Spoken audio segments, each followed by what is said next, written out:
Welcome, everybody. It's another Thursday, so you know what that means.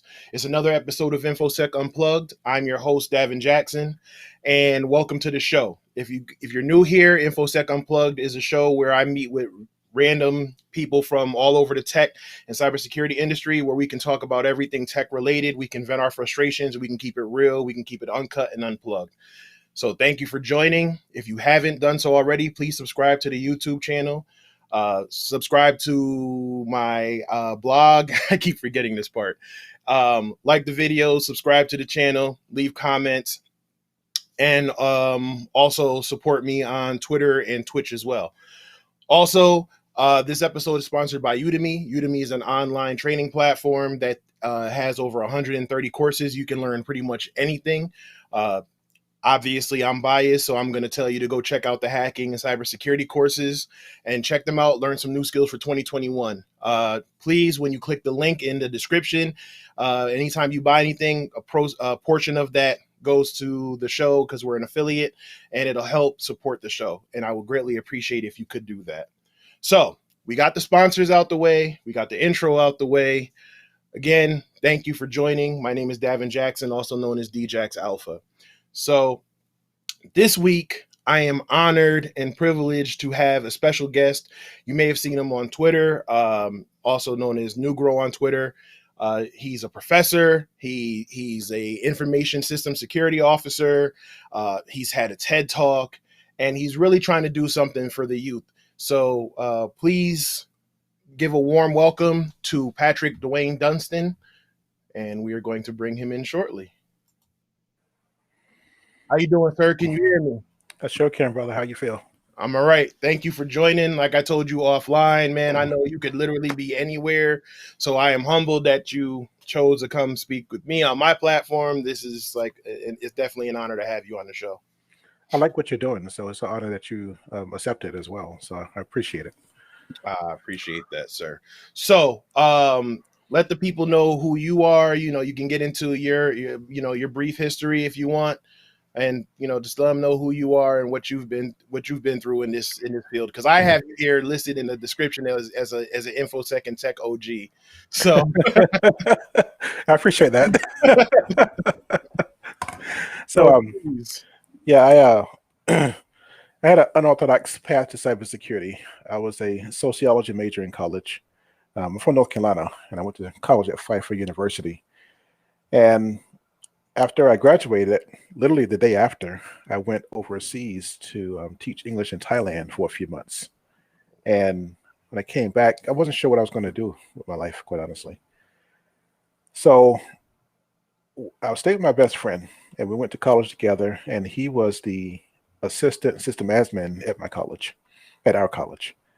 And one of our servers got hacked. I think it was a DNS server. And I didn't know what that even meant, hacked.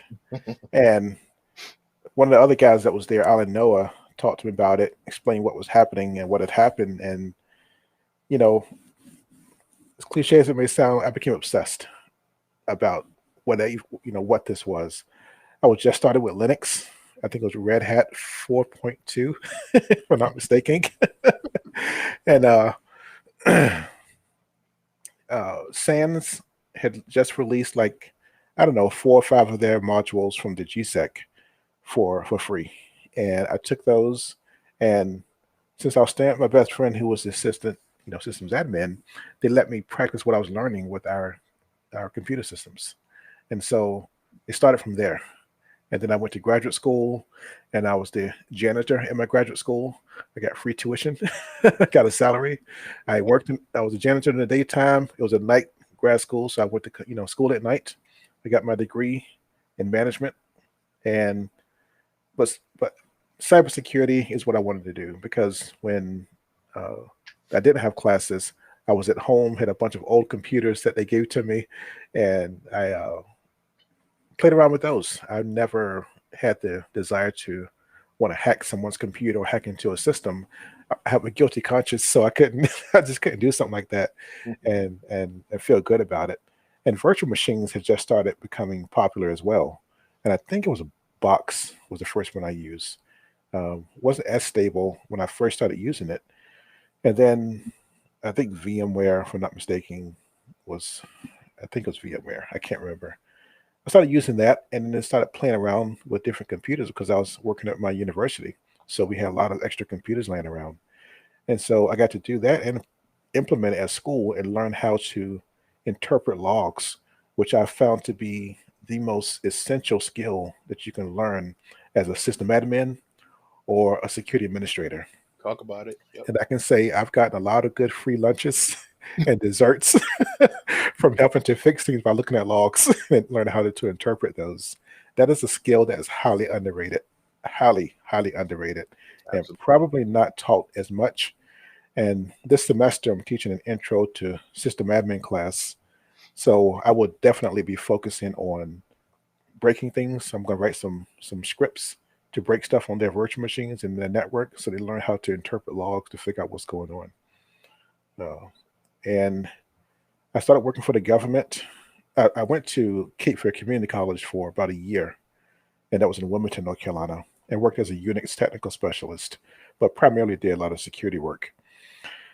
And then I went into government where I got my real hands-on day-to-day cybersecurity work in 2001. And the organization I was in had didn't have a strong, well-developed security program. So that's what my responsibility was. And I started doing that in 2001 and just learned a lot and got to see a lot. And, had some security incidents.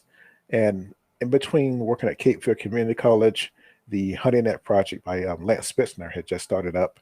And I would go through those by myself, just learning how to, interpret snort logs and capture or extract data from PCAP files.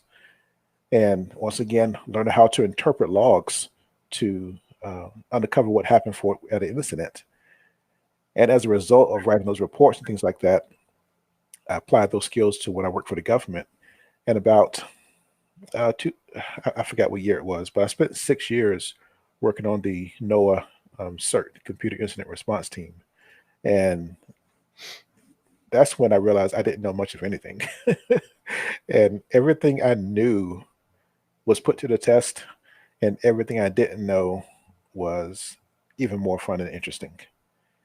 And I'd recommend anybody at any point in their career to work for a CERT team. You'll get exposed to, you don't know what you're going to get exposed to, but the learning experience is amazing. And if you have a really good team that work together, that share knowledge openly, it can be a highly rewarding opportunity. And I started teaching college as an adjunct at UNC Asheville. And I just sent a letter randomly to the program director or the dean of the computer science program and asked if he wanted to do a cybersecurity class. And he said yes. So I created a little curriculum and did that for about 3 semesters or so. And I lost my mind briefly and became an IT security manager. I left the tech behind, hoping I could, have experience working with multiple agencies, which I did in the government. And doing my CERT team, I worked with agencies all over NOAA and Department of Commerce, communicate with them a lot, like the DOC CERT and the US CERT. And it would have been a good situation. It could have been a better situation. I put it that way. But I went back to doing temporarily, that follow me here because I moved around quite a bit in a 2-year period. So I was in Asheville, North Carolina from 2001 to 2000 something. And I did that management work. I stayed in Maryland to do CERT work for about 3 or 4 months. I went back to Asheville as a general security practitioner, and then back to Silver Spring, Maryland again to work on the CERT team. And I just became disenchanted with how slow things moved in the government and dealing with incidents and just kind of sitting and watching people. I got sick of that. It just got boring. Hurry up and wait. Yeah, exactly. And so that's when I started teaching full time. I literally was up one night just from the stress of wanting to leave, not sure what I wanted to do. or where I wanted to work, and saw this job on one of the websites that post jobs, and they were looking for a 1 year professor or instructor for cybersecurity at Champlain College here in Burlington, Vermont. Mhm. And I'm like, 1 year position. I could potentially like work for a year there, go to another college, like somebody's on sabbatical or they out for a year or semester, and I can just travel around the country being a traveling cybersecurity instructor. Yeah. I had no clue if that even existed, but it sounded good. Yep. And I came here, got the job. 2 weeks later, I was offered a job, and the students liked me. They saw that I could teach this stuff, not just being a practitioner. And I've been here since 2012, Nice. and just got promoted to associate professor last year. Nice. And then I'm now working on my doctorate in education, in EDD, and got 3 classes left, and I'll be starting my dissertation in the fall and my sabbatical in the fall as well. Yeah. Okay. Yeah. Wow. So, three things come to mind. One, I'm glad I wore my shirt, my do the work shirt. You are definitely, if do the work was a person, and then your story about how you said you started as the janitor. The crazy thing, it reminds me of a story that I used to hear about Prince, who when he started out, he didn't have the money for studio time, so he worked as a janitor in the studio Oh, I did not know and that. would clean up the studio. And when everybody left, he would work on his music, and that's why he worked with so many different instruments and everything like that. Wow. And like that's amazing, sir. So again, kudos to you. Like I said, that's why I put that you were an OG in the game, because definitely, like, I could sit back and like the floor could be yours if you wanted it to be. I'm pretty sure we could extend the show and everything. But again, thank you for being here. I want to give a quick shout out to everybody in the chat. Welcome to the show. Thank you for joining. If you're back again, thank you. I appreciate the love and support.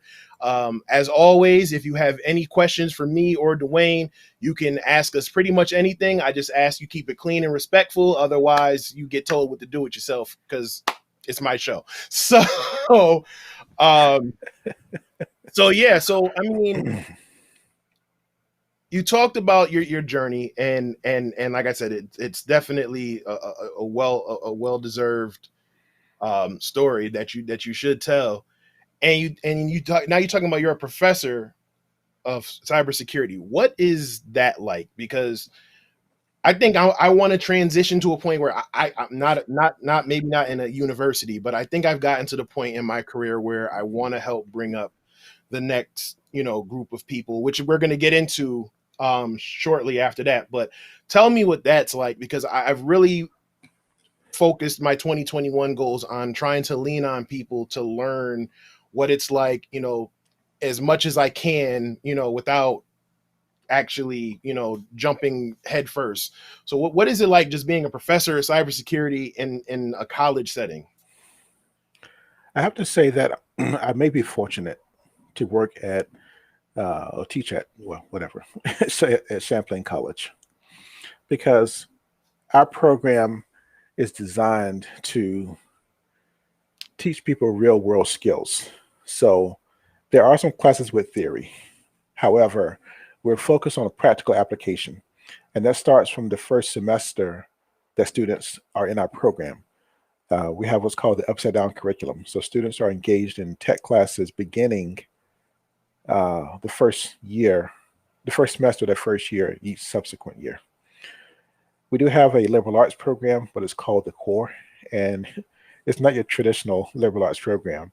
Uh, you have U.S. history, you have world history, you have geography, those kind of things in most colleges. Here we have things like Star Wars. What? The Arab uprising was a core Sign, class. sign me up. And I almost guarantee you that's going to be a course about impeachment or something with our current political situation. That's how the program evolves and develops. And I like it because we can teach students real world stuff. Everybody who teaches in our program came from the industry. And the students who graduate from our program, we stay in contact with to find out what skills are needed. What's needed out there? And then if we hear from enough people, we can start to tailor our curriculum so that they're ready to start working from before they graduate. Right. And we this is why I say we're fortunate because we have many of the same companies coming back to hire our cybersecurity students. Just on Twitter yesterday, Caitlin Allen just reported that she signed a contract with a company, and she's going into her senior year. She's a senior now, so she hasn't graduated yet. She's already has a contract, which is not unusual for our students because we're teaching them real world skills. And I probably would have a harder time in a different college where they weren't the hands-on, because being in the industry, I've seen that a lot. Seasoned system security admins who struggle with the command line. I'm not criticizing whatsoever by any means, but those are really critical skills because you don't always have the GUI. No. And many times you can do things a lot quicker and faster via the command line. But also understanding how technology works, how computers work in the background. I kind of jumped into cybersecurity without really understanding the operating system. But it wasn't until I got into my first job I realized I wish I would have done that differently. I wish I would have started from the ground and worked my way up. I kind of jumped into it and started. It was in a pool, paddling a lot.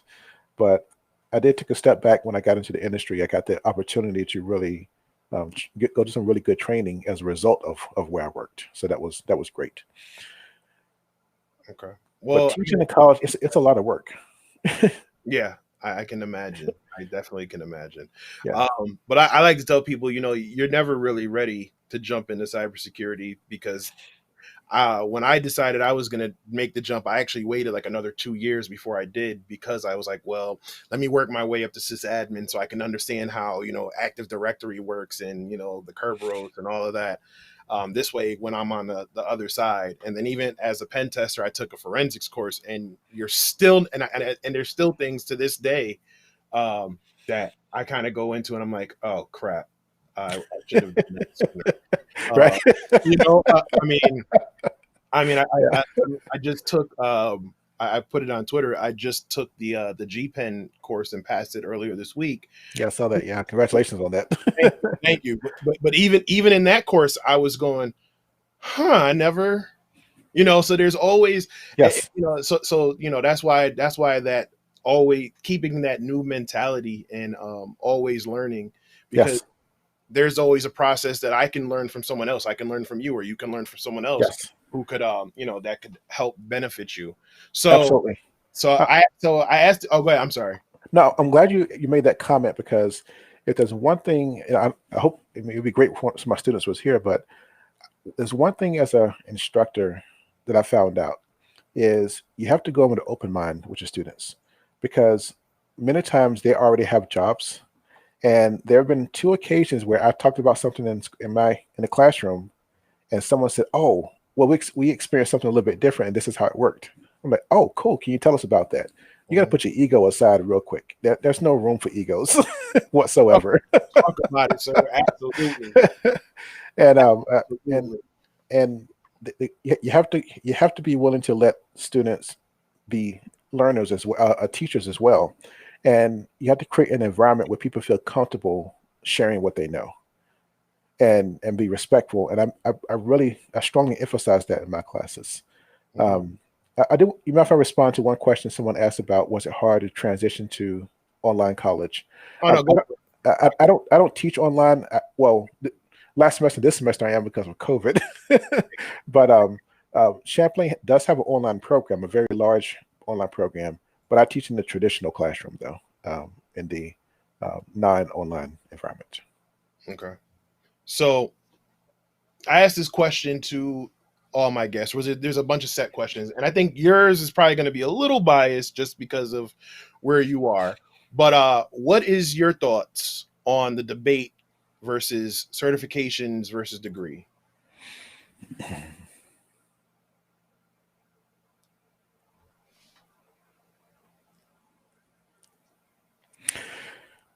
Certifications are good if you get hands-on experience,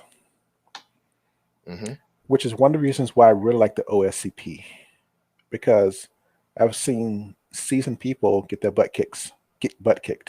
And I don't mean it in a bad way whatsoever. No. I don't mean that in a bad way. I'm one of them. It's a great course because you get hands-on experience. And you have to learn how to write as well. Some folks do great on the technical part, but they fail to write the written portion. Right. So learning how to communicate this stuff is important. And the reason why I like the college or the degree track is because in a really well-designed program, I have to qualify that by all means, you learn the social aspects of cybersecurity. There's one class I teach called Information Assurance. It's the most non-technical class we have in our program because it's just a seminar class. We talk about information from all aspects.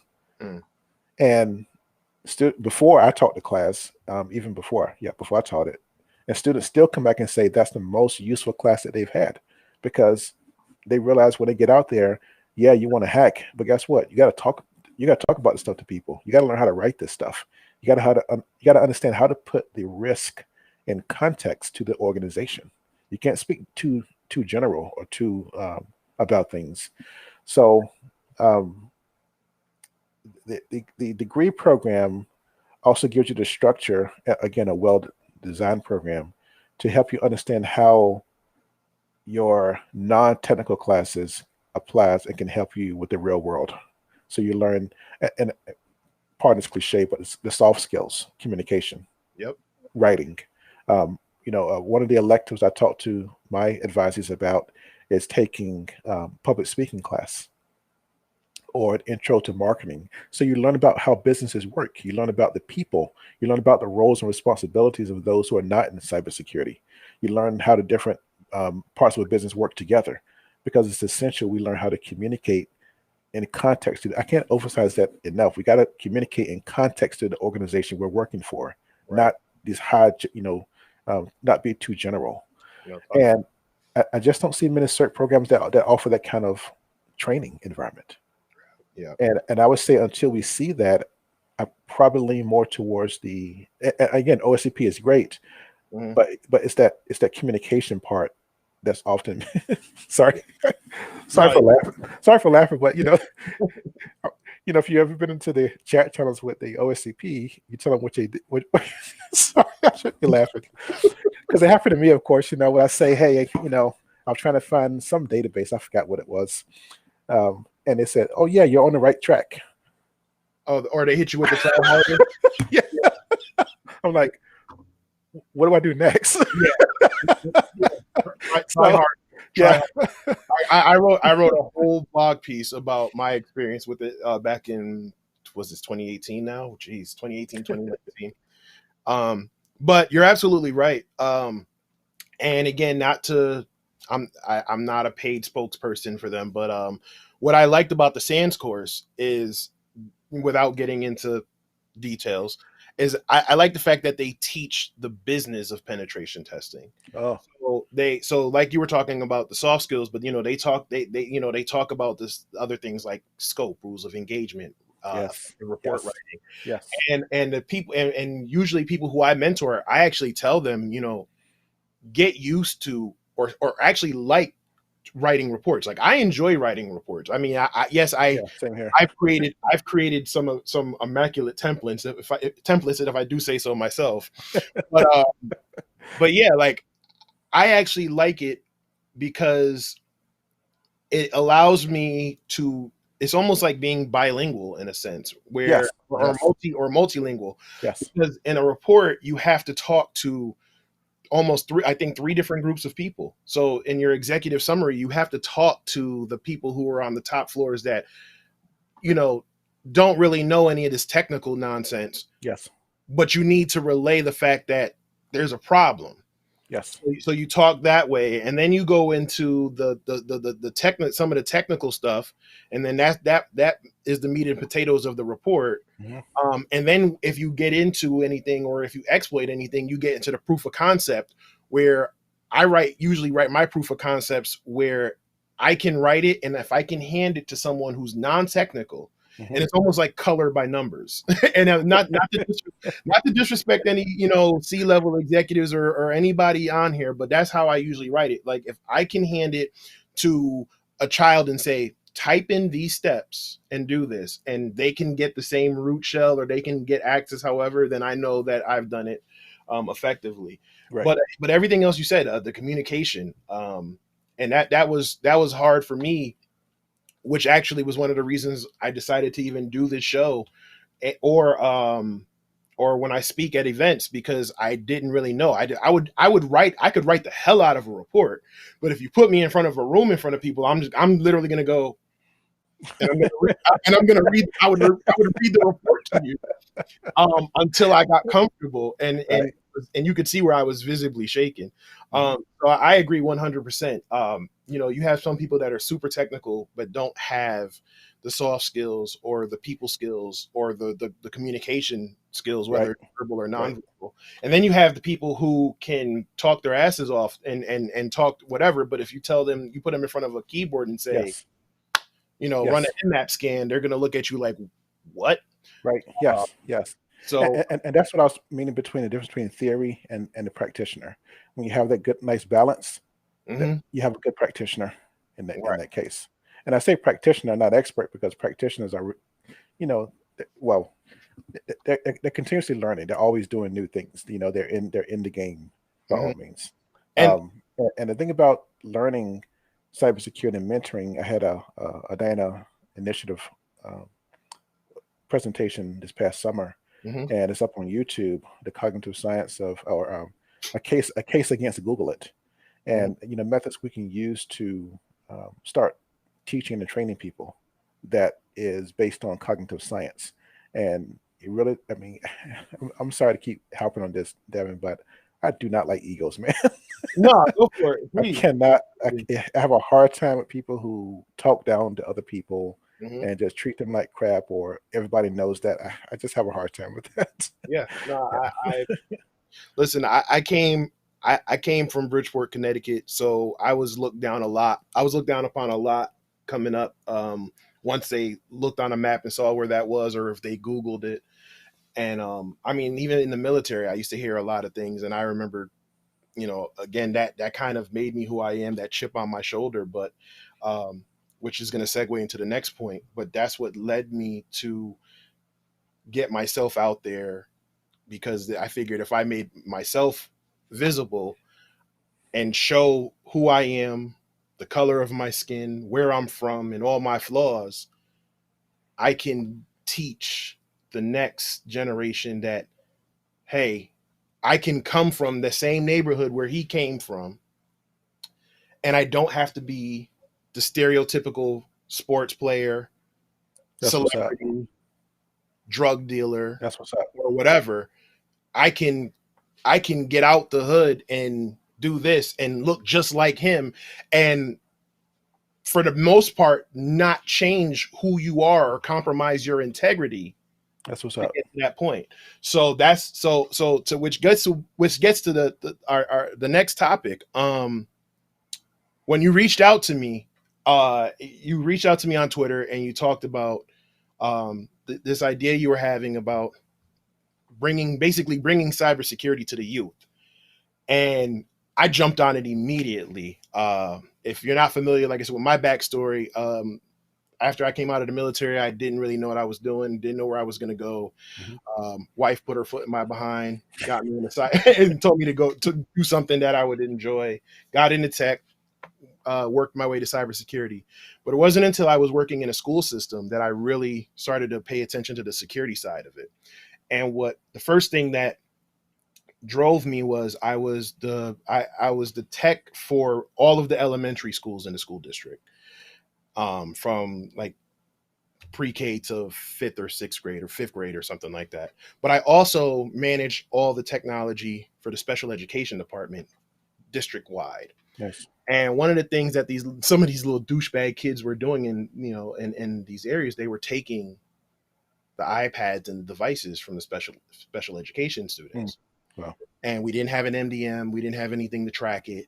right. So the first thing I did was put them all on MDM, turned on locations, whatever. And not only did I was I able to do that, I ended up talking to Cisco. This is when Meraki was just coming out with their MDM type service, and this way I could push the updates and everything. But that was really like my passion for it. And then there was a couple other incidents, and I just kept saying, man, it would be cool if we could teach this at a young age.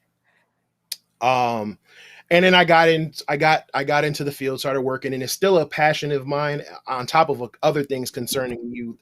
But it's just something that I kept saying, I have to let me get here first, and then I'm gonna once I have my finances right and all this other stuff. So when you sent me that message, it was almost like a sign. It was like, because I had just thought about it, and I was talking to my wife about different things I wanted to do for either kids in the neighborhood or whatever, hell, even my own kids, for different things. So when you said it, I was like, oh, this is perfect.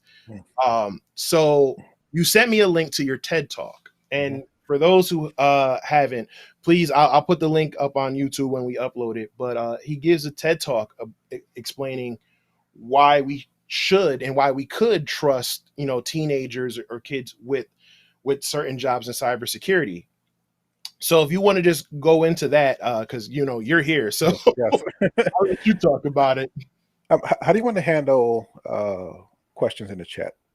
I mean, we can visit a couple of them, and then usually what happens is towards the end of the show, but if that gets over, if we start overflowing, then I'll definitely jump in there. Okay. So my quick summary of the TEDx talk was about, first of all, let me take a step back. I'm a mentor for the Cyber Patriots program. And the Cyber Patriots program is sponsored by the United States Air Force Association. And they teach middle and high school students how to secure computer systems. And as a mentor, I help with the learning and training for students and for a lot of these groups. And I've mentored students in Oklahoma, New York.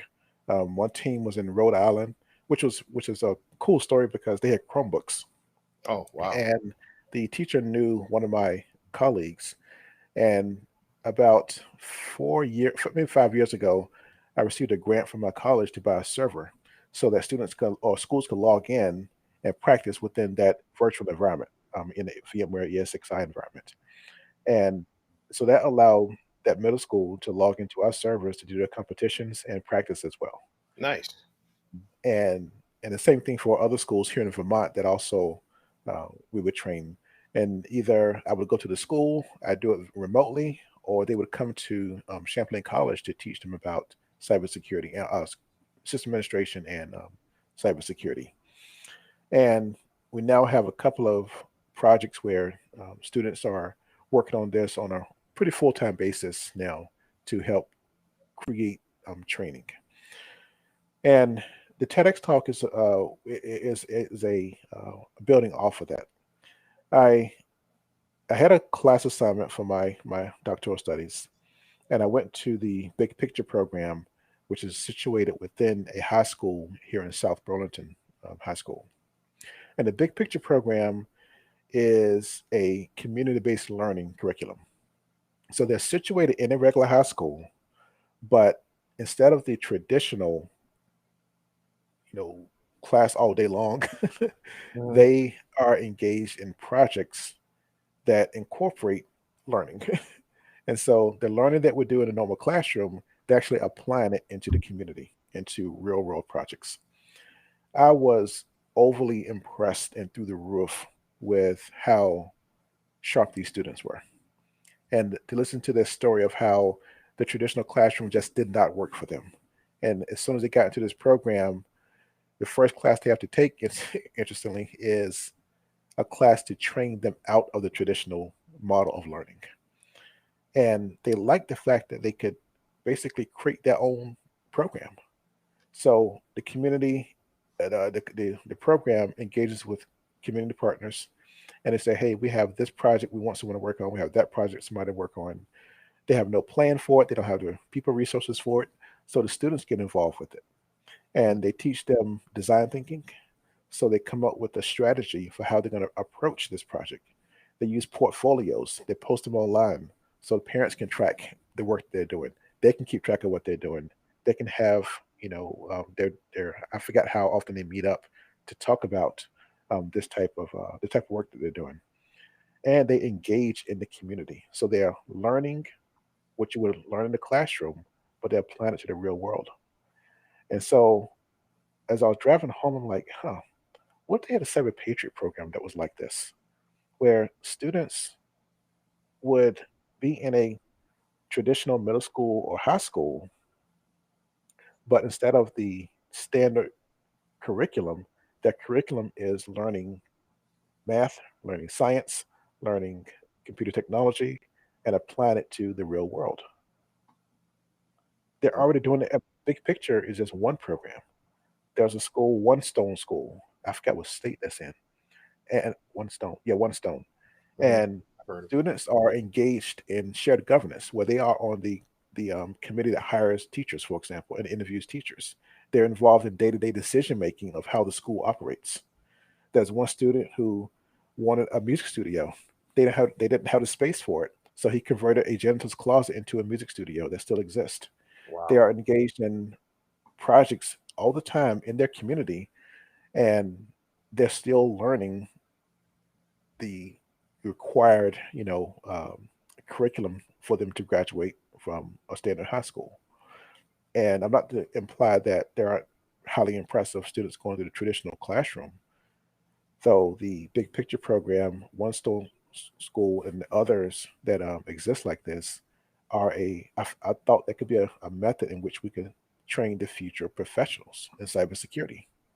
Mhm. But the one aspect of it that people are so freaked out about is the thought of high school, middle school students working with computers Yeah. and hacking into computers.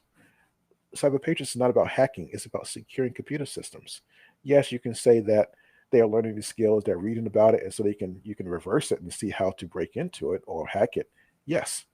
But you can learn how to a chef can learn how to use a knife, and guess what they can do with a knife? you Yeah. know, Really. look a physician can do with the knowledge that they have. Hmm. And and I went into the argument on how we have kids in positions of high responsibility that we don't think about. Right. Summer Right. camp. You Hmm. send your kid to overnight camps. You don't know those. You don't know any of those staff members there. You don't know who's behind that door cooking your food. It could be a teenager, Hmm. a lifeguard. Your 10th grade, your 14, well, 15-year-old can be a lifeguard. A lifeguard. Yeah. No, you're absolutely right. Talk about I people's mean, lives at stake. yeah. Dozens of people, and you got a 15-year-old looking over them. Hmm. You have 16-year-olds who are, um, I forgot what the term is. They're not. They're almost like EMTs. They're responding to medical emergencies. Hmm. People's lives are at stake here, but we understand the training and the process of being a camp counselor. We know the background checks. Yeah. We know about the process and training for chefs. We know about the process and training for lifeguards and EMTs. People don't understand cybersecurity. That's why they're scared of that. Right. They fit people fear what they don't understand. Yeah. Right. And you're absolutely right. My first job, I was 12 years old and I was a camp counselor. Who would have trusted me at 12 with a group of kids? But hey, whatever. Uh, but but no, you're absolutely right. And to your point of, yeah, they don't understand cybersecurity, and only thing that they do understand of cybersecurity is what they see on the news or what's glorified. Uh, Yes. which Yes. that's why I see different movements like, hacking is not a crime or a hacker is not a criminal. That was actually a shirt that I had on last week, um, because it's almost like you want to reclaim that name, because there's such a negative connotation with it. I, I Yes. I kind of uh, compare it somewhat to like the negative rap that like pit bulls get, right? Because there's a few bad, there's a lot of bad dogs or bad trainers that the dogs end up doing bad things. But pit bulls are some of the best breeds of dogs.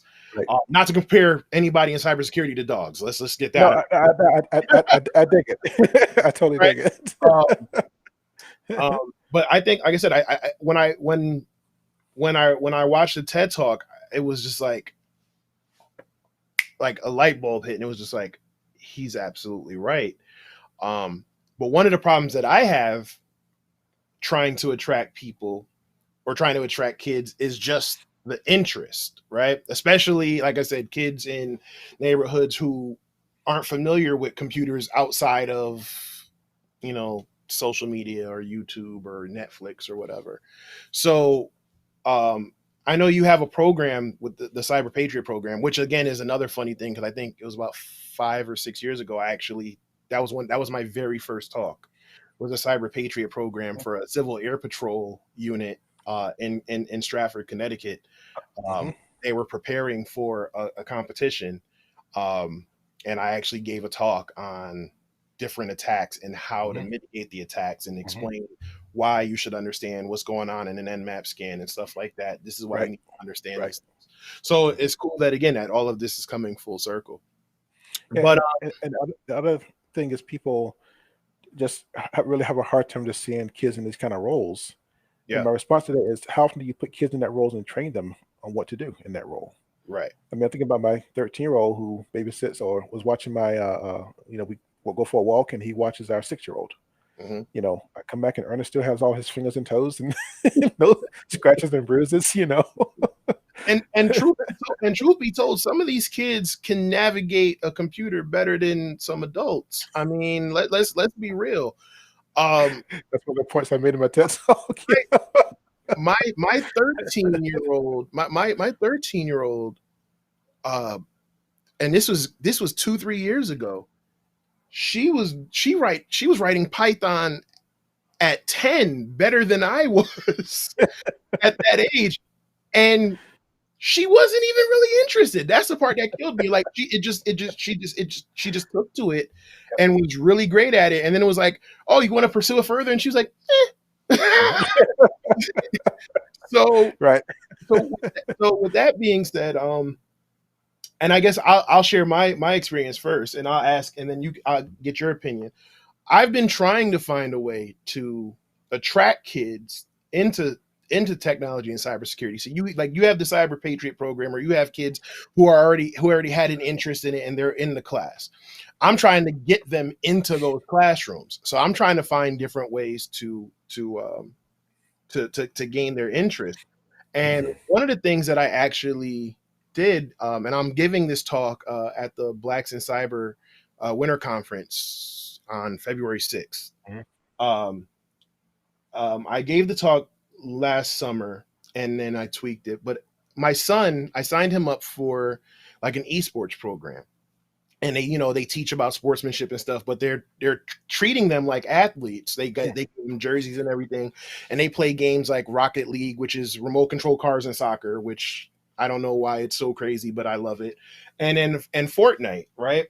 And I went to I'm basically like the soccer, the equivalent of the soccer dad. So I'm there with them and everything, and I'm listening to the coach, and as the coach is talking to them during different phases of the game the match that they're in, I'm like, holy crap, this sounds like a penetration testing engagement. So I brought up my laptop and I started typing, and that's how I came up with the presentation I'm giving on the 6th, which is called Hacking and Gaming, how video games can actually teach you the hacker mindset.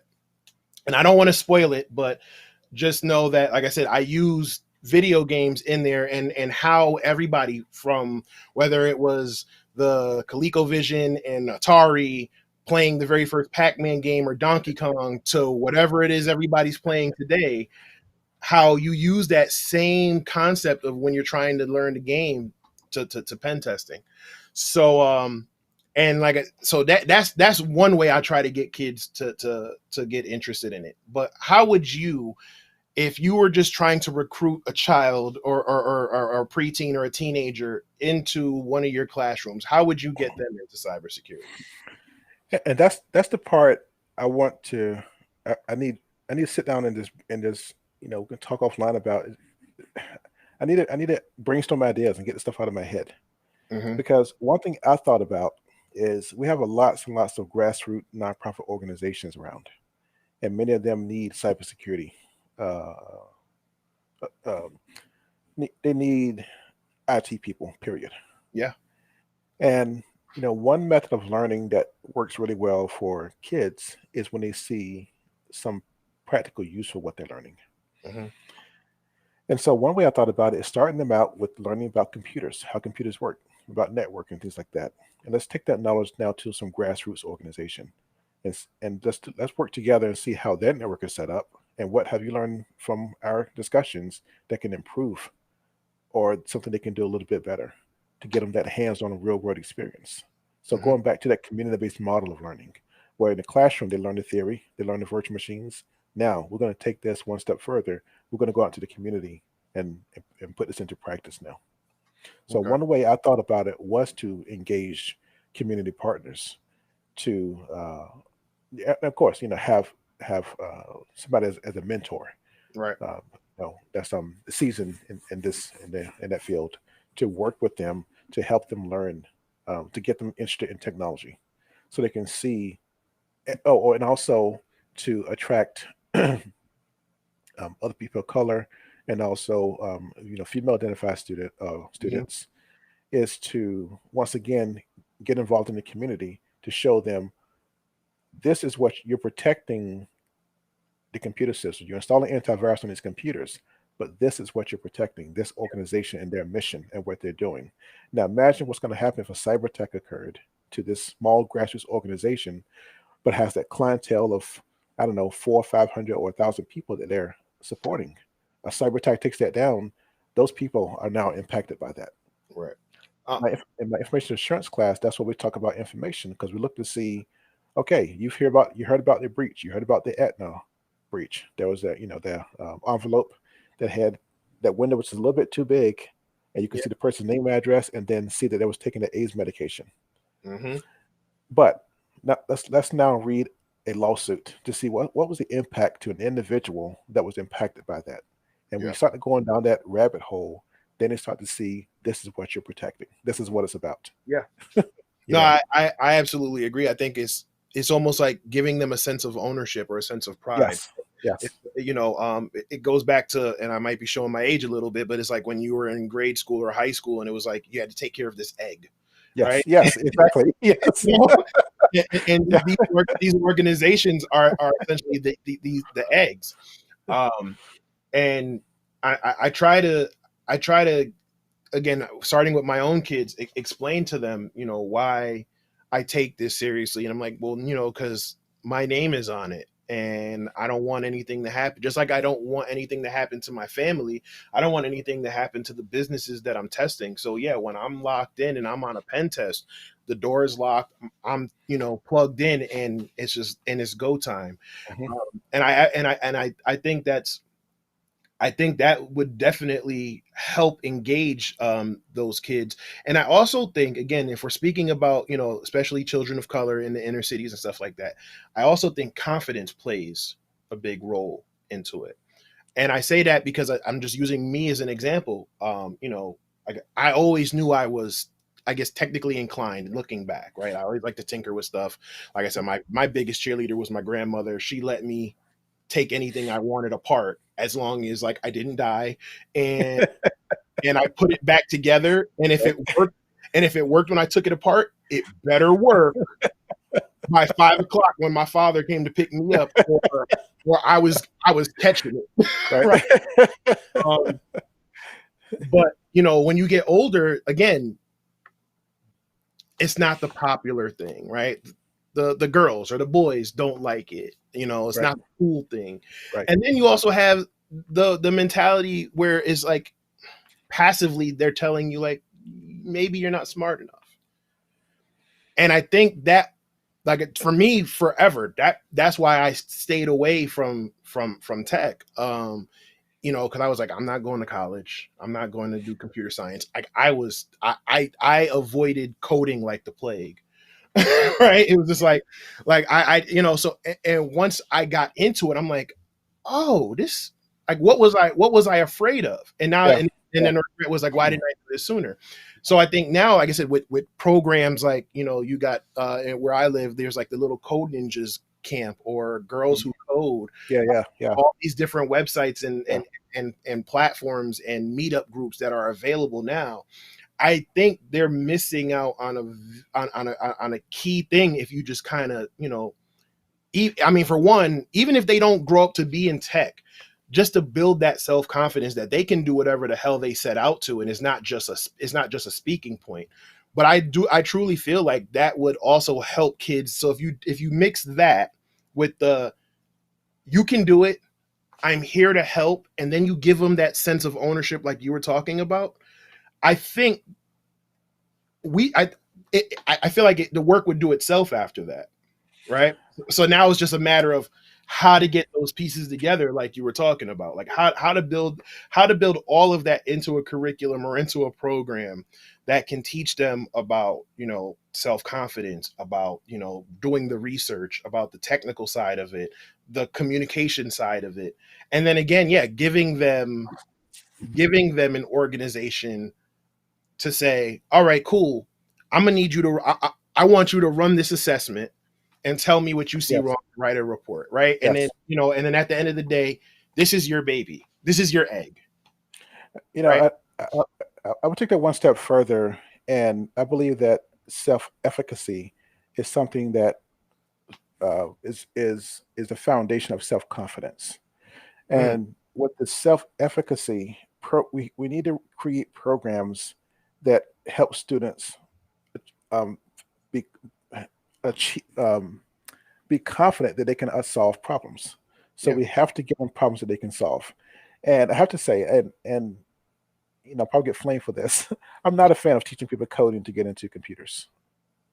I'm, I'm, I'm not. I think you can ease into that much easier than coding, and I think that's one way to do that because coding almost always starts with math. Hmm. How many people actually like math? First of all, so we got to help people overcome that issue Yeah. with math, and then we need to have computer science cybersecurity programs where there are always these small goals that students are learning, but Mm, along the way we're teaching them how to reach those goals yeah. because you have and I'm sorry to get into the whole cognitive science thing. Oh no, It's, please go. it's what I'm studying, Yeah. you have this concept of vertical transfer, knowledge transfer, Hmm. where you learn how to perform an mmap scan, Hmm. and then you learn how to perform mmap scan on a web server. You learn Hmm. how to perform mmap scan on a mail server. So you got that vertical. You're building up on that things you already know. Right. And then you have the horizontal knowledge transfer. Now you know how to do an mmap scan. A horizontal knowledge transfer is now doing a burp scan. You have a completely separate tool, but you're still scanning, but you have a different tool and you're scanning against a specific web server. Right. So learning how to make that leap between those two is essential. That helps to build self-efficacy where students can feel confident. Okay, I got a problem. Hmm.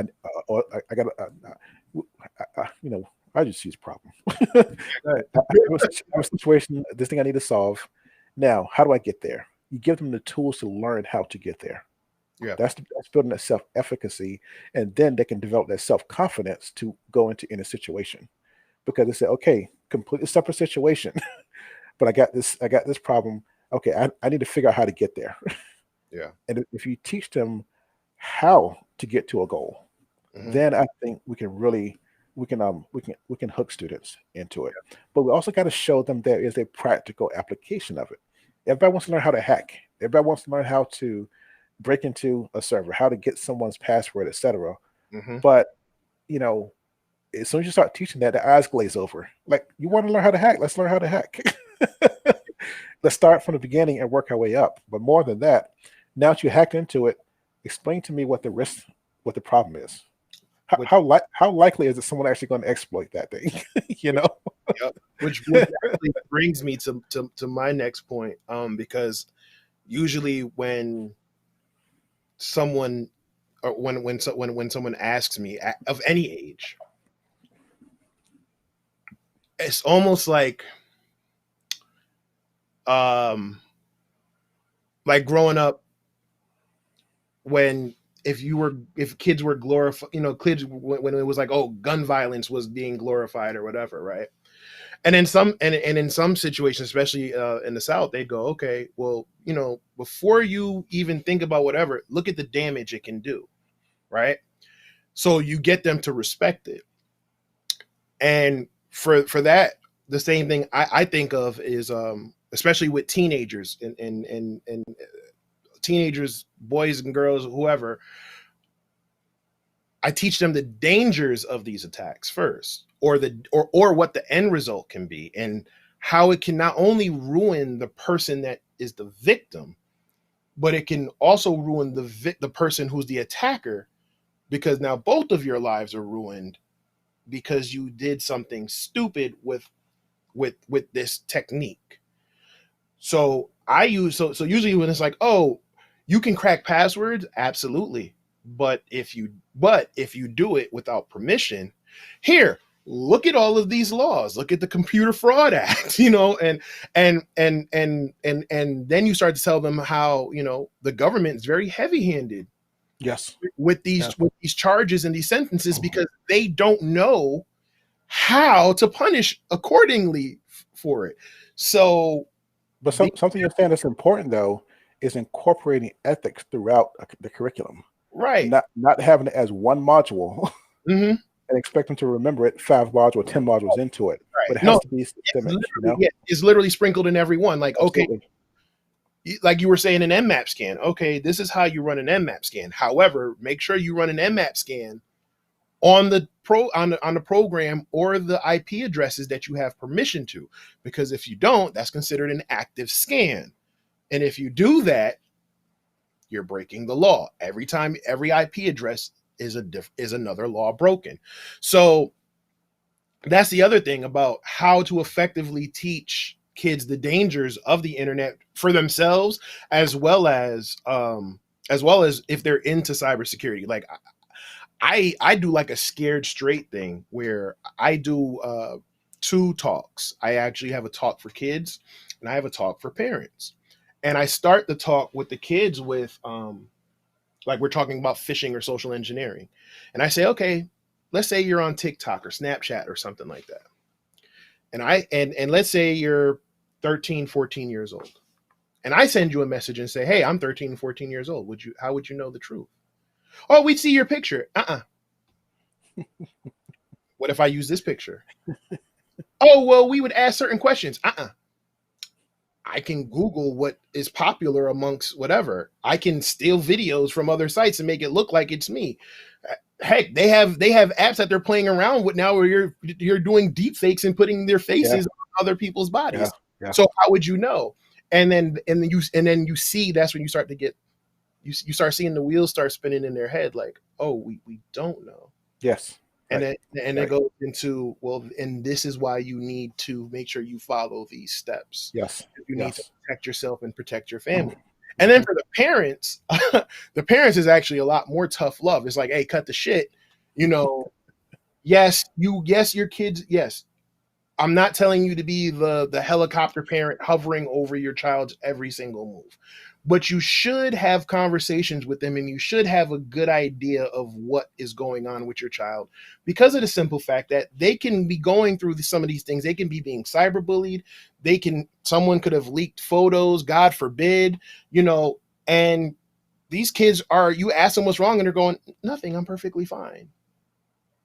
And now the suicide rate for children, especially young girls, is really high. And if you actually look at some of the studies, they'll never say that it's because of social media, but the number started to spike around the same time these devices became cheap enough to put in the hands of a child, and parents were giving them access to social media. Right. So the point is, it's like teaching them the dangers of using a weapon, or like you said, you want to be a chef. This is how you know a knife. You can cut off a finger. You can poke you could do all type of things. So be very careful with it. And again, I don't want to lose the kids in those conversations because Right. again, it can get into a long-winded thing. Their eyes will start to glaze Right. over. Right. So again, Right. that's the struggle of incorporating, and again, also because of these, their attention spans are a lot shorter. Yes. Um, Yes. Mhm. and then one of the things I was actually talking about last week was, well, again, like the video game talk I'm giving, is trying to speak on platforms that they like, and like my daughter was telling me about, there's a whole side of TikTok where they're teaching cyber stuff in like whatever, however long that video is, and I'm like, cool, but I'm not dancing. so So I don't know. So again, maybe it's kind of, meeting them in their world and in their element, and then basically guiding them through their world into our world. Yeah. So, Interesting. Yeah. yeah. Interesting. That's interesting. So, so like I said, we're at 7 o'clock, and like I said, I'm in loving the conversation. I don't know if you need to break off. No, I'm Hey, good. we're gonna go into a couple things because, like I said, I want to get back to this, but where are we? Let's see where we are in the chat. Trent said, "When I was 17, I got my Security Plus to try and get a cybersecurity internship, but it still seemed impossible." No, and yeah, I think that's the other difficulty, but that's the difficulty in the cybersecurity community all around. And Duane, you could chime in, if you want. One, these jobs don't know what the hell they're looking for in some of the professionals sometimes. So if I think that's another obstacle until they know how to effectively and accurately recruit, it's going to be hard to then even want to say, hey, let's bring this program in where you have the kids. What are your thoughts about that?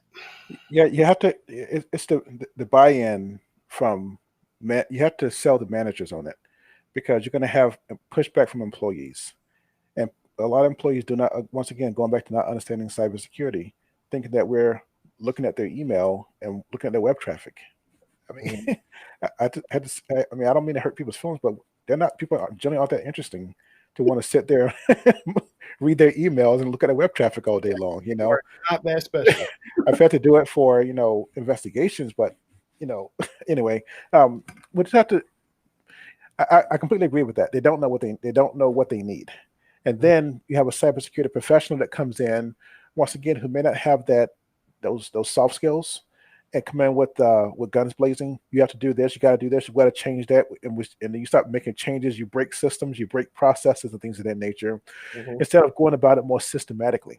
Yeah. And and and for internships, you do need that mentoring to learn how to apply cybersecurity. I'm sorry, how to apply security controls within an organization, so that you do it again systematically. So you get the support of people, you get the support of management. Mhm. Um, you help them understand what their real needs are and what the real risks are. I mean, there are perceived risk and there's real risk. We got to learn. People have to learn how to talk about what the real risks are, not just perceived things. And I don't know this person or what they knew at 17 years old. My experience, I'm speaking just from my experience. Students come into our program, in the college program, and it was kind of me, hey, can I skip the intro class because I already know this stuff. I worked with I worked at my IT for my high school, whatever. Mhm. And then you get into some very basic, concepts and very basic. When I say basic, I apologize for saying that. I mean introductory content. They Mhm. struggle with the introductory content. Right. You know, they may the real world experience is great, and I let them contribute that in the classroom by all means, and Mhm. it tells what they experience. But there is a separate issue when you have to document, you have to explain process, and when you have to, I try to stay away so much from so much theory in the classroom. Mhm. If I have an assignment, scripting is a great example. One semester, I had a student. He said, "Hey, Duane, we're learning PowerShell. This is something I have to do for my where I work. is it okay if I do my homework assignments based on things I have to do for work? I'm like, yeah, absolutely. So his homework assignments were not anywhere near what was required, but that wasn't the point. It was a mere fact that he was able to apply it to the way he worked. That's crucial. that is absolutely crucial. Like I said, to me, I can teach anybody how to run scans. I can teach anybody how to use Metasploit, but it's the theory and it's the concept behind it. Yes. I need you to understand why this is happening. I need you to understand why this service is vulnerable and when to use when to use it. Yes. Right? Yes. And that's the part where that's the non-sexy part, right? That's well, I didn't see that on Mr. Robot. Well, guess what? Mr. Robot. And you want to be like Mr. Robot, that's great. You will never get a job. You will never get paid. And if you do get paid, you'll probably have to look behind your back for the rest of your life because you're doing something illegal. Right. So and it goes back to the when and the how, but you got the hard part. You got to interpret this now. Yeah. You got the map scan, you got the logs, you got the firewall logs, you got the system logs. Now you got to create a picture. You got to put it all together to make sense now. So not only do you have to make it make sense, you have to make it make sense for people who know less than you. Yes, absolutely. Absolutely. So, K224 says, I run a teen leadership after school program in North Carolina, and I would love to have a cybersecurity IT class for students. Is there any curriculum for high school level students that you would advise? I don't recall what they charged for it, if they still charge, but there was this program called Hacker High School. I remember that. And I think they're still around. And it may cost a little bit of money. I don't recall. It may be free for education institutions or K through 12. And oh shoot, I just lost the name of the website. But there's a website.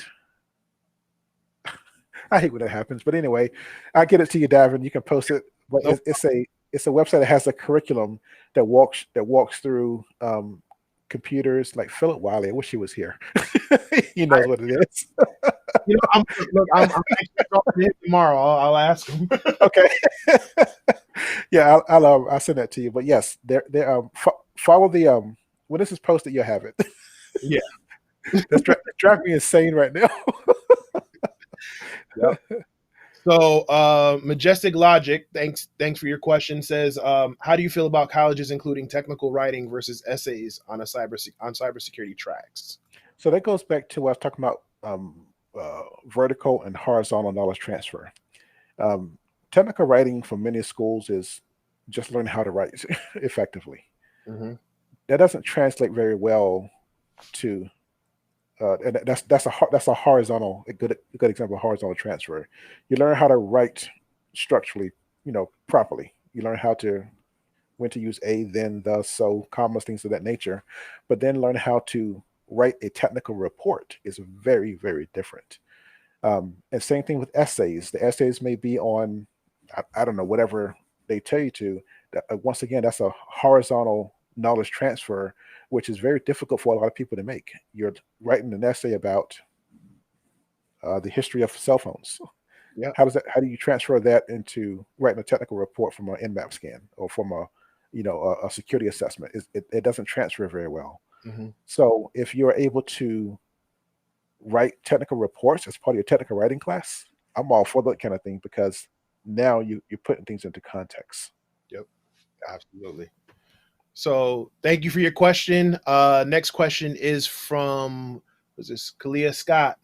It's a continuous struggle and disconnect between the HR team, tech teams, and the applicants. This is true.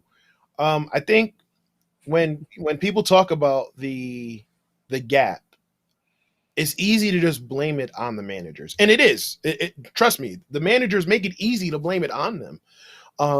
Especially when you say this is an entry-level position and it requires a CISSP. Right? Yes. Twitter, we had a blast with that one for months. We ate off that one for months, because it was like, I'm sorry, the CISSP, you actually have to have 5 years of experience in each of the modules. I know. I like that brother who posted on Twitter. I wish I could recall the framework, but it required 10 years of experience with it. He was like, wow, I couldn't even apply for this job because I only came out with it 7 years ago. Yeah. You know? And then the other person who posted that they didn't get the job, and they sent the link to a website for them to skill up on, and it was their website they sent them to skill up on. but this is the stuff that we're talking about, right? I mean, but then on the flip side, you have the applicants who aren't qualified or think because they have one side of it. So back to the conversation about certs and degrees. I didn't go to college, right? But so I basically made up for what I lacked in college education, in technical knowledge, hands-on knowledge, and certifications. Like I always looked at myself as, any team that I was on, I would always look at it like, okay, well, if management came in tomorrow and said, you got to get rid of the weakest link, well, this one has their college degree, this one has their college degree, and their dad works here, or this person, whatever. Oh, the weakest link is me. So my goal was always I'm going to make it so hard for you to make that decision. So I went and I got I would get certifications, and I would study and work the extra hours and stuff. But I think both of them have a place in the field. Especially when you get into the upper management, because there's certain things that you can't learn from hands-on experience that you could probably learn from college, for those higher up positions. But what happens is you have people who maybe get like a 2 or even a 2-year or a 4-year degree, and they walk into this interview and they're like, I want to be a senior pen tester. Right. And true story. I had one interview where a guy came in, he had his associates, and he's like, and I was like, okay, well, what kind of hands-on experience do you have? Oh, I have tons of experience.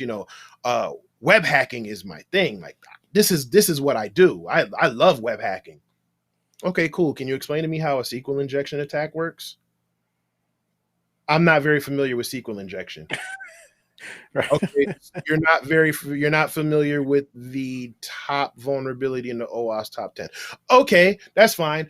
What is your favorite burp tool or Zap or whatever? Oh, I don't use proxies. How do you test a web application? How do you test websites if you don't use a proxy? You don't know what SQL injection is. You're not familiar with Burp Suite. Okay, thank you and have a nice day. Right. Right. I think, the applicants should live in their truth, right? I'm not saying that you can't embellish a little bit on your resume because you're trying to get past that HR firewall, right? Where you put in the resume and what you're trying to make yourself stand out. So I'm not saying that you shouldn't, boost yourself up a little bit, but you shouldn't just flat out lie either. And then on the employment side of it, you can't ask for a CISSP for an entry level position, or say you want a senior pen tester, but only thing that they require is a CEH. And no knock on the CEH. I have my CEH, but the CEH isn't going to teach you senior level stuff. Right. Like I don't know if you saw the meme where, the guy got the medal and he's celebrating and he's doing like the champagne bath because he got his CEH, but he's like 3rd or 4th place. and everybody's looking down at him guys celebrating. But that's exactly what it seems like. So yeah, the only thing about resumes is don't put anything on your resume you can't speak about. If you put in because I've had job interviews, people put stuff on a resume. I ask them about it, like, I'm not familiar with that. I'm like, it's on your resume, right? Oh, that's there. I didn't realize it was there. I'm like, okay, right. And yeah. So let's see. Willie Beeman says Rami Malek is a great actor. He is. I'm actually looking forward to seeing him in the next James Bond movie. I'm sorry, I'm not. I don't know. The actor. The main character from Mr. Robot, Rami Malek is the actor. Yeah, so I've never watched Mr. Robot before. Oh, really? It's an interesting show. I mean, it's probably the most accurate depiction of hacking, but again, it's glorified. So it's not like, hey, this is what I did, and now I'm writing a report. It's I gained access into your system, and I took down the whole damn country. And I have to say, yeah, I'm a college professor. Yeah, I should be promoting my college, but I don't. College is not for everybody. And it may not be for everybody at this point in their life or at all. And I've had both first year up to seniors who just say, I can't do this anymore. I'm like, then leave, take time off. Yeah. Do something different. Just don't sit around on the couch playing games. Do something different, Seriously. So yeah. I mean, I always tell them the story about the and I'm not saying everybody should go be a plumber by any means. I'm an electrician. The guy came in, and it was like 30 minutes later, that was $120, I'm like, it was 30 minutes of work. Yeah. There are so many other fields that people can be in. I think I saw a Twitter post where someone said they were working as a mechanic, and they saw a teacher who they say, I should have listened to you. Look at me, I'm a mechanic. Now I'm like, so what? You're a mechanic. That's a good job. People need their cars fixed. People always need their cars fixed. Yeah. People always need their cars fixed. People always need their AC, their lights, their plumbing. Listen, there's again, the first job I got out of the military, I did a bunch of retail stuff and warehouse jobs, but the first trade I tried to learn was electrical, and and with good reason. I mean, like I said, it's something that's always going to be a needed job. One thing I tell folks is, well, at least if you're a mechanic or a janitor, you're never going to hear, oh, you don't look like a janitor. Because as a professor, I always hear, oh, you don't look like a professor. Yeah. Yeah, well, that's a whole other. So let's see. Kobe Lewis says we have to believe in ourselves and have faith. That's the truth. Absolutely. That's no matter what you do. Right. No matter what you do. Ladera says that wasn't what they did on TV. Laugh out loud. No, that's the truth. They really like. And then she says they'd be like, let's skip all of that and teach me the fun stuff. Yeah. Or my favorite, I want to learn about cybersecurity, but I really don't like to read.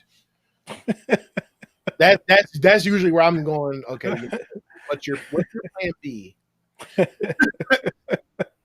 So that's like back in the day when you hear about people or these companies who would go in, run a Nessus scan, and they hand in a report and then walk out the door with a few $1,000s in their pocket. Yeah.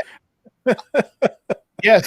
Yeah. Or no, my favorite was when I first started doing stuff like side work, and I charged for a pen test, and they're like, well, the last person who we used, they didn't charge that much. I'm like, well, can I see? Do you mind if I see their report? And they're like, sure. And it was like an open VAS scan.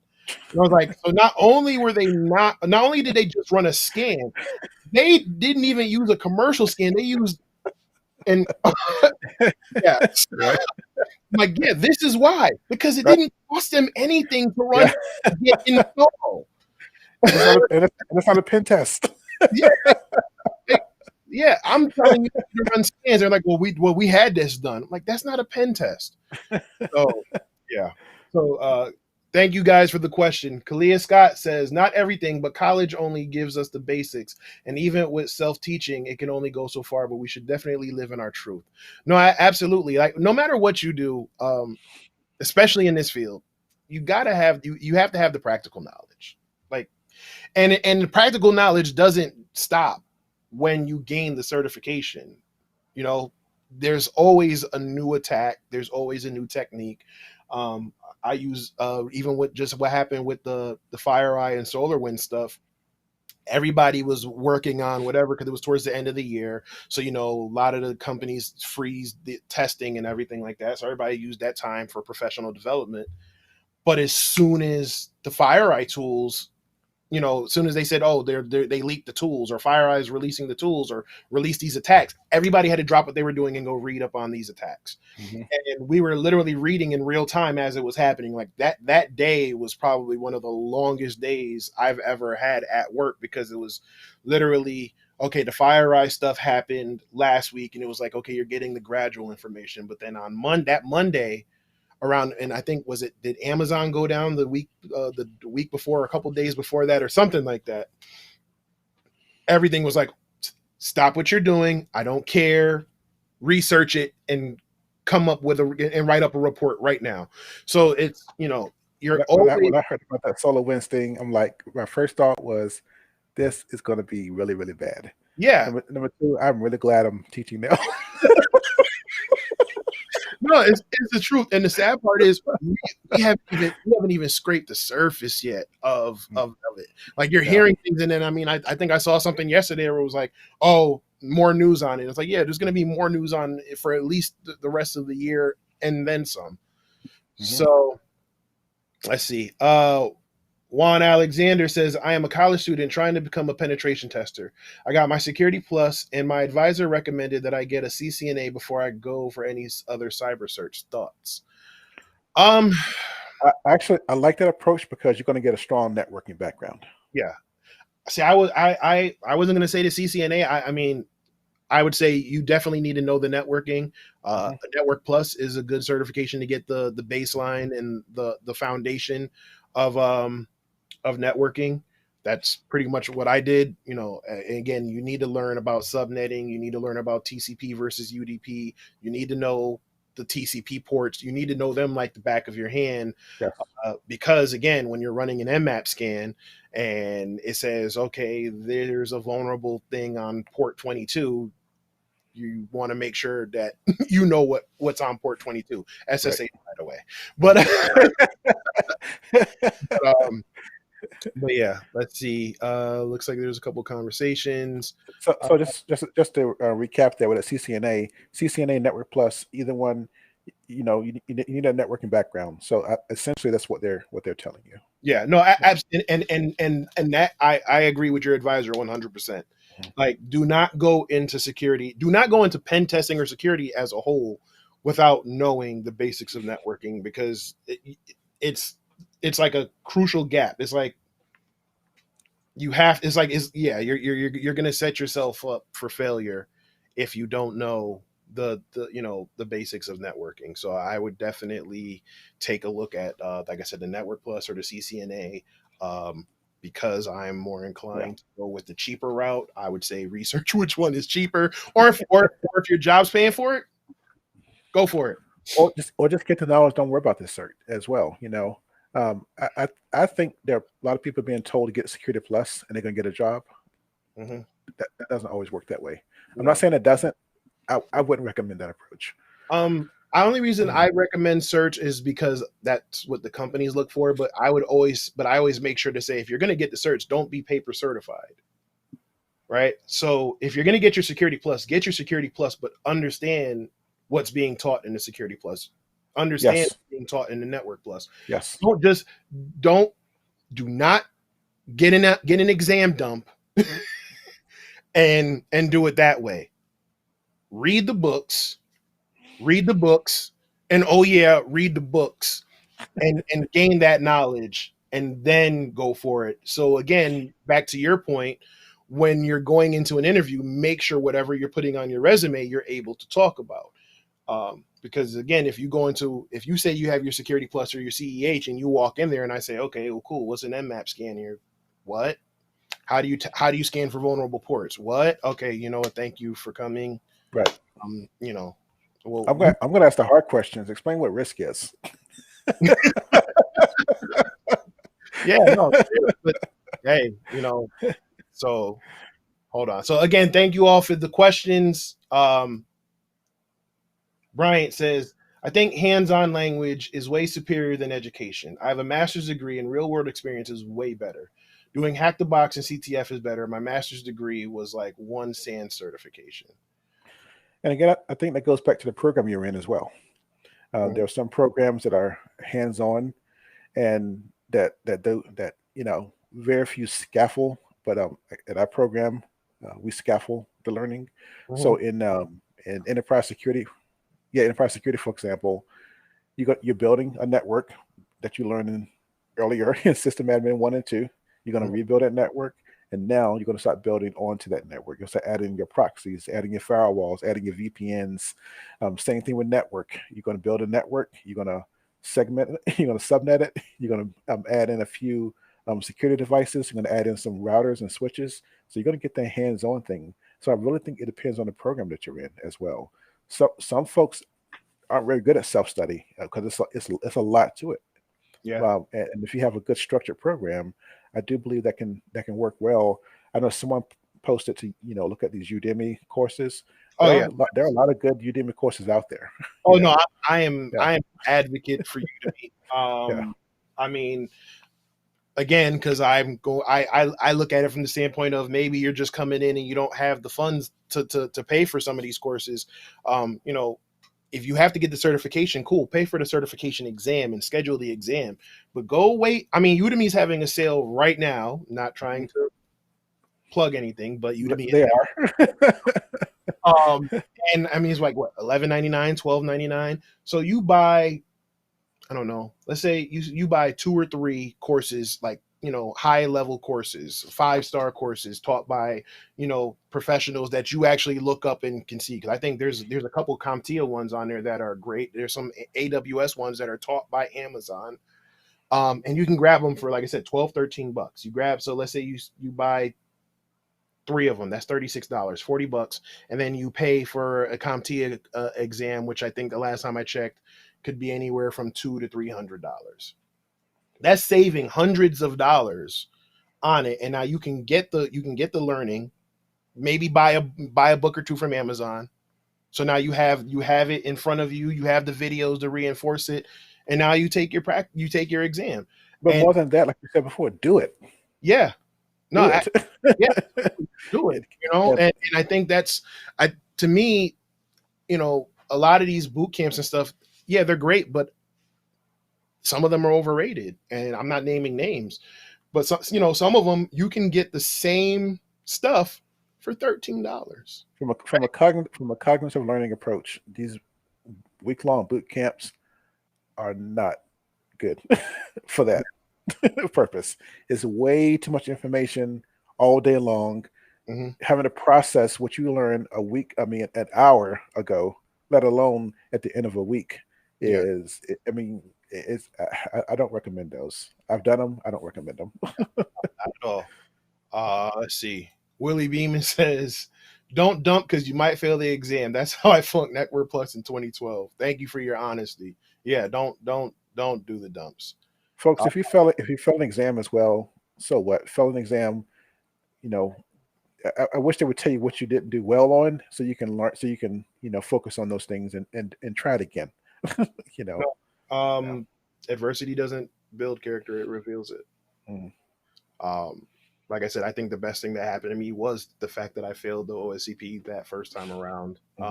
It not only did it make me sit back and go, okay, where did I go wrong in the studies, but it also made me have to deal with certain things that I didn't know about or that I wasn't ready to deal with, like the imposter syndrome, the pressure that you put on yourself, the accepting failure, because that was probably the most crushing defeat I had in my career at that point.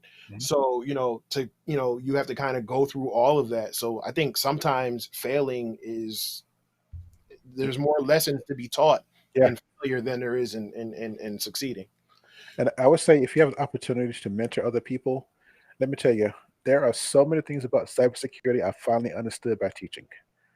I could not understand what buffer overflows for the longest time. I was out in the field. I could not understand how those things worked. Once I started teaching and doing more programming and having to teach this to somebody, I'm like, oh, okay, this makes a lot more sense to me. And there are some things I just didn't get before, and once I started teaching, because I had to teach it to someone else, because I had to learn it in depth, it's helpful to reinforce that learning. Yeah. No, that was with me with doing manual SSH, like port pivoting, where you had to do like the make nod back pipe and just show me the Metasploit module. Right. That was it. And then finally it was like when I was explaining it, I'm like, oh, yes, right. Right. yes. Whether you're teaching class mentoring, writing it for a blog article or something like that, talking about it on YouTube, I think it makes you more. For one, it makes it more confident because now you're teaching it. So now you want to make sure that you're not giving out bad information. And then two is kind of now you're seeing it through the eyes of someone else. And you're like, that's that missing link. And I put myself on the spot here, and I'm not ashamed whatsoever to admit this. I'm not ashamed. I love bash scripting. That was my first, scripting or programming, whatever you want to call it. Mm-hmm. For the longest time, for years, I didn't get the if and phi at the end was if backwards. Why the hell would I end it with? I thought it was finished. And I sure as hell didn't understand case and then ESAC at the end. Like, why is it ESAC? What does that mean? For years, I just didn't get that. So, all right, we're nerding up the show. We're nerding. All right, so Trent said, take notes from Udemy courses for hands-on skills. Do you take notes like you're doing a write-up? I'm having a hard time organizing all the information. I do everything like a write-up. Depends on the course. If it's a pen testing or ethical hacking course, I write it up because you want to write up the skills. You want to write up the tools. You want to write up what the tool's doing or what the different flags are. When I do CTFs or VulnHub or Hack the Box, I write them out like proof of concept reports. So I talk about, okay, I got on the network. This is what I did. This is why I did it. And I provide screenshots. And again, once you do that enough, like I said, you learn to enjoy it because now you're kind of, now you're not only are you showing what you did, you're showing that you know what you're talking about, and you're also teaching it when you put that write-up out or show someone that write-up. And also another tip I give to people when they go on interviews is to bring, if you're doing a pen test job, bring a couple of those write-ups with you, because that will also show your technical knowledge, some of your hands-on knowledge, because some people just don't interview well. Right. That's interesting. So I tell people all the time, go on there, find a VulnHub machine. Nothing super easy. Somewhere in the mid-range, write up what you did and talk and talk it through. And now you have that to bring when they say, okay, can you show us some hands-on knowledge, especially if you haven't done any real world pen testing yet. You can say, well, I don't, but I do practice this on the side, because we all do it. Every one of us who's a pen tester at some point has fired up a VM. Like for years, that was my video games. For years, that was, okay, cool. We're sitting around watching TV, bullshitting around the house or whatever. I had a server in my house on a separate network. I would VPN into that network, and I would just pick, and I would run a net discover scan, and I would just pick a random IP address, and I would then go ahead and just go through it. And that's how I got my hands-on skills. So, like I said, we all do it. You should do it too. Yeah, definitely take notes. But what it also does is helps to reinforce the learning. It becomes, it's like like dribbling on the ball when you're taking the notes, but also go back and review those notes on a routine basis. Don't just write a bunch of notes. Fill up your notebook. Go back and review those. Just skim over it. Again, it's that rote memory that you're developing, but also, any commands that you struggle with, any switches or options, put a little note about what those mean. So you're not just, regurgitating what you're actually understanding it. And don't forget, when you run that scan, learn to interpret the results. And to your point, Trent said, this is for a PrivES course. So privilege escalation, absolutely write those notes. Absolutely write those notes for privilege escalation. That was one of the things that got me early on. Like I would get a shell, and then if I couldn't do like a race condition or I couldn't like do a kernel exploit, I was stuck, right? So and it was like, oh, now it's basically starting the process all over again because now you have to find the privilege escalation point. So I would definitely write those. I would definitely write those down. And honestly, not only would I write those down, I'd keep those next to me on a real world pen test, just so you can familiarize with it. Because again, sometimes that adrenaline rush when you first get that shell, and it's like, oh, great, and then you're like, now what? Right. Right, and you get that block. Yeah. When I was working before I started working with the NOAA Cert, they brought us two of us down for training, and I guess the final thing was a privilege escalation. It took me a long time to figure it out.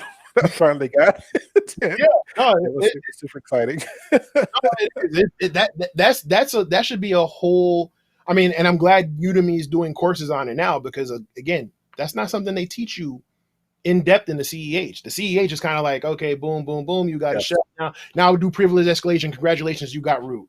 Yes. And they don't tell you that, oh, on a Windows machine, you have to check to see if there's unquoted paths, or is there a vulnerable service, or are these XML files in here, and or Linux, are there vulnerable cron jobs? These are things that you learn later on. So definitely know those. Let's see. I'm sorry, Khalil. I'm gonna get to you real quick. Let's see. How much cybersecurity a network engineer should learn? How much is helpful? How much helpful it is for him? I think this goes back to the same conversation we were having with Juan. You should definitely know the basics of networking. I mean, the more networking you know, the better I think it'll make you for pen testing or cybersecurity, because those go hand in hand. Like, you have to know the networking in order to properly exploit or even protect. So, you got to definitely do those. Okay, Kalia says, well, I am not teaching, but I have started a women's group where we can support one another and provide each other with resources to help us succeed. Absolutely. That's what's up. Kalia, if you want, you can send me the information in the chat or whatever, and we can try to. Oh, I think you actually put it right there. Look, see, wow, shameless plug. It's TechSec Chicks on Twitter. Hey. I recognize those. I'm still a student, but I have a safe space for women in tech. No shade to the fellas. No, absolutely. And listen, I agree 100%. We talk about the problems with equality and tech bros and gatekeepers and stuff like that for people of color, but women definitely do have it rough. So I'm definitely an advocate for it. And if you're one of those old school way of thinking people, it's 2021, get over it. And I'm gonna hop off my soapbox. and I like that. I'm still a student. So am I. I've been in cybersecurity since '97. I'm a professor of cybersecurity. I'm still a student, 100%. I proudly call myself a noob. There's still a lot of stuff I do not know. Willie Beeman says, I don't think boot camps are bad if you've been self-studying for an exam for a while. So yeah, if you've been studying, so for example, I studied for months for my CISSP, and then I felt like I wanted to kind of hear from an instructor. So yeah, I took a boot camp like a month before my exam, but I had also been studying for the last 6 months, and that's just my obsession with trying to make sure I knew everything I needed to know before I went in there, which, by the way, I passed it, and I will never take that exam again. So I will continue to do the CEUs and the CPEs and everything that needs to be done to honor those requirements. Dewan Lightfoot says, salute, thanks for sharing the knowledge. Hey, you talk about plugs. Everybody who's been talking about networking, go check my brother out over on his YouTube channel. He does great work with networking. He does. Is that Dewan Lightfoot? Yeah. Okay. He does great work with networking. He does great work with Python and scripting. So please go check him out. Another one is Keep It Techie, Josh Keep It Techie. Another one is Jay Bizzle 703 on Twitter, John Breath. Cyber Insight. They all do great work on their stuff. So I'm glad you guys are here supporting my Twitter, my YouTube. But go check them out. Like I said, some of the network, I go to them. I go to their channels when I'm looking at networking stuff. So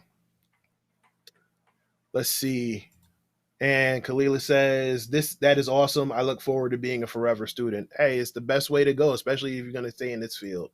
And Bryant says, I would love to see and meet you at ShmooCon post-COVID. I just became a fan. It's refreshing to support brothers in the industry. I appreciate you. And listen, as soon as COVID opens back up and we can go to some of these conferences, I plan on being at some of them. So, all right. So we are almost 2 hours in. So we got to get to 2 final questions that I ask all my guests, maybe 3. And then we can wrap it up. So first, I think we've kind of touched on this a lot in the Q&A, but if you had one piece of advice that you could give to any noobs in the field, what would it be? One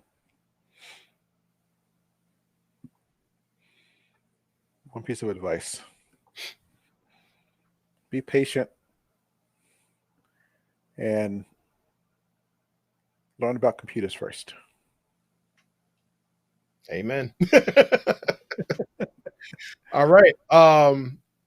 And the next question is, everybody I mentor, everybody I talk to, when they ask me, about getting into cybersecurity, I tell them, what is your why?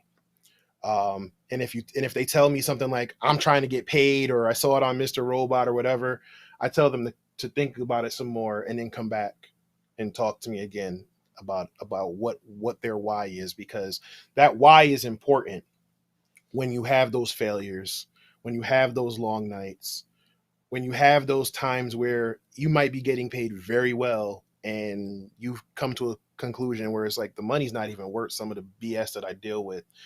The nastiness and the nastiness and the negative side of InfoSec or tech as a general. So find your why that will keep you pushing even in the darkest of days. So Duane, what is your why?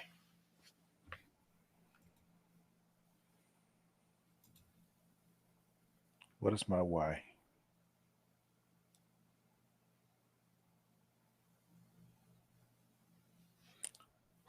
I have to come back to that one. I'm not sure. That's a hard question. Wow, that's a hard question. What is your why? Wow. Okay. So, and seeing that we're in January of 2021, what goals do you have? I mean, other than what we were talking about with getting teens in more in cybersecurity. Well, my goals are selfish right now. Is to finish my last 3 courses and get my doctorate degree. Right? Look, I didn't say it had to be for everybody.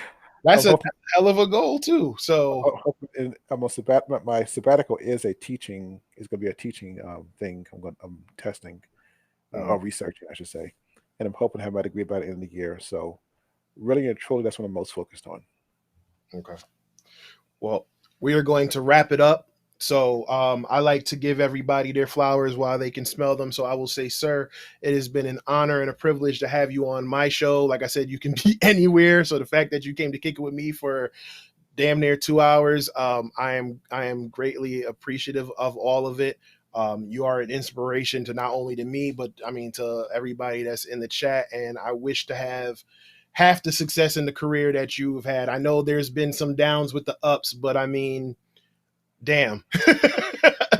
So I'm happy that you have a platform like this, that you bring people on to talk about these things so that other folks can see what it's like to work in the field and to encourage other people. So, I thank you for responding to my inquiry, because I threw myself at you, saying, hey, I want to talk about this. So I appreciate it. Well, I'm not gonna lie. You sent me that on Twitter, and I was like, me? So I mean, I got up.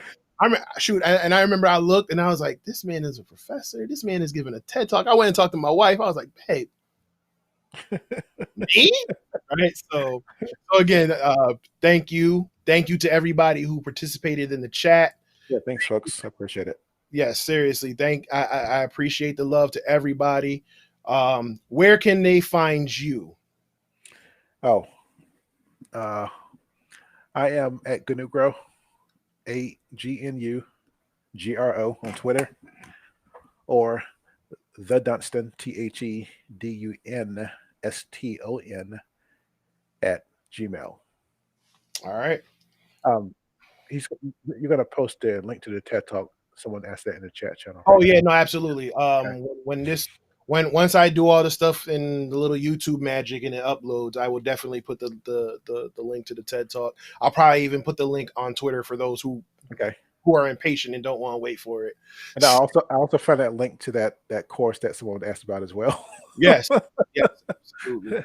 So again, to everybody, I appreciate the love. I appreciate the support. If you haven't done so yet, please subscribe to my YouTube channel. It's youtube.com/c/alpha cybersecurity. You can also support by buying me a coffee. It's like $5. Everything that I do, everything that you guys share with me or donate goes to producing the show, producing better quality. Eventually I'm gonna probably get a new rig just for doing the show. I ran into some issues, but the show must go on. I also sell merch, so you have shirts like the do the work and my other stuff at my T Public store, which you should be able to find in the descriptions below. I also have links to Amazon. I'm an Amazon associate, and like I said, I am the disclaimer. I am an affiliate with a lot of these places, so anything that you use, anytime you do anything or you click those links, any sale, some of the proceeds do go to my business to continue to do this. So thank you to all of people who have been watching. Thank you to you, Duane. Thank you to everybody. Tune in next week with my next guest, and y'all have a good night. Thanks, bro. No problem, sir. Let me get here. Oh no, where is it? Okay, there we go. Have a good night, everybody.